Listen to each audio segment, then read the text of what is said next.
Tara guys, lalagay na tayo ng mantika.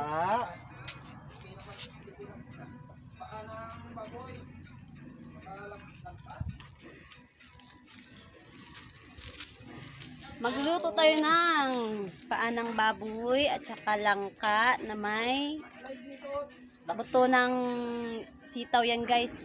May black beans. Ayan, hindi black yan, red yan eh. Ayan. Guys, gisa natin yung lagyan ng bawang at sibuyas. Bawang at saka sibuyas guys, gisa muna. Ayan. Oo. Ating kusinero ngayon guys. Ayan.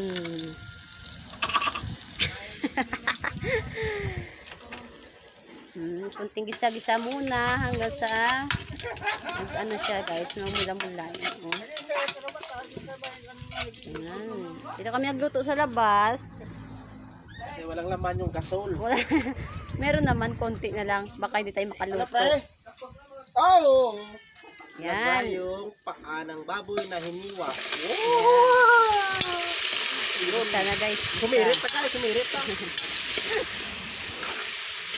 Yan, gisa-gisa.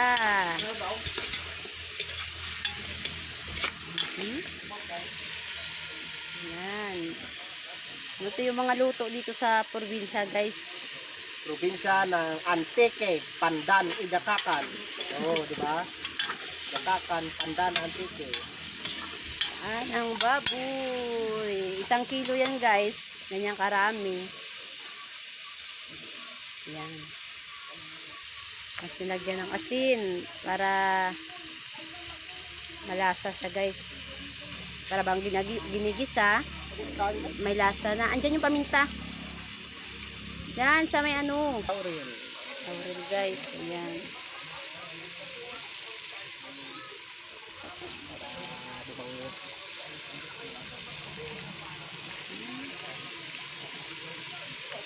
Yan yung mga lutong bahay lang guys. Pang ulam-ulam lang. Ayan o. Pero yung iba guys, handaan niluluto din yung ganyan. Kasi masarap yan eh. Yung lauya. Yung may dugo ng baboy. Saka yung ano. Yung langka. Tapos dugo ng baboy. Tapos ito baboy. Lauya. Para tumagos sa laman yung ano. Magic. Tumagos sa laman yung lasa niya. Lagyan na agad guys ng mga ingredients, mga seasoning. Pwede na wala sa amin to yung bitchin. Iba sa yung lasa ng ano eh. Ng bitchin saka sa magic sarap eh. Para ma-absorb ng ano, karne. Yung ano. Yung mga ingredients niya. Patituyuin natin ng konti guys. Patituyuin ng konti. Kasi yung ano pa eh. Yung mantika pa ng konti. Tapos yung siguro sa tubig ng paghugas ng baboy. Para ito, Hindi, yung taba ng baboy yan lumabas na eh. ito papasok to sa karne ng baboy. Ito yung mga mantika. Ano to eh. Hanggang sa matuyo yan eh. Yung nandyan yung lasa ng ingredients niya. Dapat Patituyuin konti guys, yung baboy. guys, lagay natin itong black beans. Yan guys, Para yung ano din siya, ano ng ginisa. Nasakan din. parang munggo guys o yung buto ng sitaw yan guys. Pula. Meron ding itim. Yan. Tapos lagyan natin ng sabaw. Yan na. Ang bango. Yan. Yan. Sabaw guys. Lagyan natin ng sabaw. Para palambutin na lang yung karne ng baboy. Yan. Dagdagan natin guys kasi ilalagay pa yung langka. Ayan na yung kulay niya. Mamula-mula.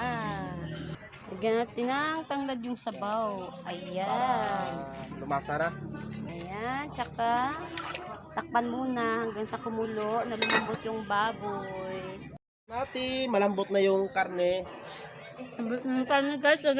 Lagyan namin tong langka. Mas maganda kasi yung parang nadurog talaga ng gusto yung ano, yung langka. Kumbaga sa ano, parang lauya din siya kasi yung kulay ng black beans pumula din. Sa halip na dugo ng baboy, yung kulay ng black beans na kulay pula, yun na lang naging ano, substitute. Ano ba yung black beans? Red beans yan. Yan.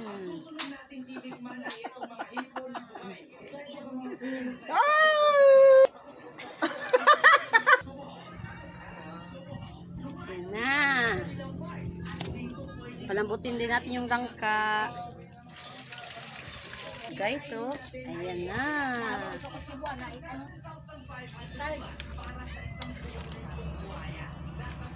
Ayan. Palambutin natin to guys ha.